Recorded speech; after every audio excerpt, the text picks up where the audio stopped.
Moscow کے Patriot park میں army forum 2023 کے ایک حصے کے طور پر یوکرین میں ایک خصوصی آپریشن کے دوران قبضے میں لیے گئے سامان کی نمائش کا انعقاد کیا گیا اور اس نمائش میں 450 سے زائد فوجی ساز و سامان رکھا گیا۔ تفصیلات شاہد گھمن کی رپورٹ میں۔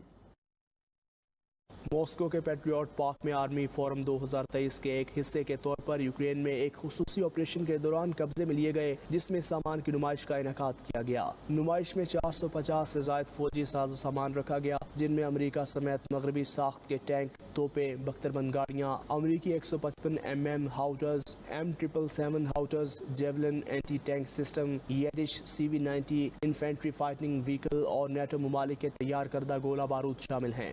روسی وزیر دفاع سرگئی شائگو کا آرمی فورم 2023 کے موقع پر کہنا تھا کہ یوکرین میں فوجی آپریشن کے دوران پکڑے گئے اسلحے کو دیکھ کر اس کا اندازہ لگایا جا سکتا ہے کہ مغربی ممالک یوکرین کو جدید ترین فوجی ساز و سامان کی بجائے پرانے ہتھیار فراہم کر رہا ہے، جبکہ زیادہ تر فوجی ساز و سامان ریسائیکل کیا ہوا ہے۔ روسی مسلح افواج روزانہ کی بنیاد پر مغربی فوجی ساز و سامان کو تباہ کرنے کا سلسلہ جاری رکھے ہوئے ہے۔ مزید کہا کہ یوکرین کو فراہم کیے جانے والے ٹینک روسی ٹینک سے 15 ٹن وزنی ہیں جو یوکرینی زمین پر چلنے میں بری طرح ناکام ہیں اور ہمارے خود سے چلنے والے اینٹی ٹینک کمپلیکس کا مقابلہ نہیں کر سکتے۔ روسی وزیر دفاع مزید بولے کہ آرمی فورم 2023 میں یوکرین سے قبضے میں لیے گئے ساز و سامان پر روسی حملوں کے نتائج کو بخوبی دیکھا جا سکتا ہے۔ شاہد گھمن، نمائندہ 92 نیوز، ماسکو۔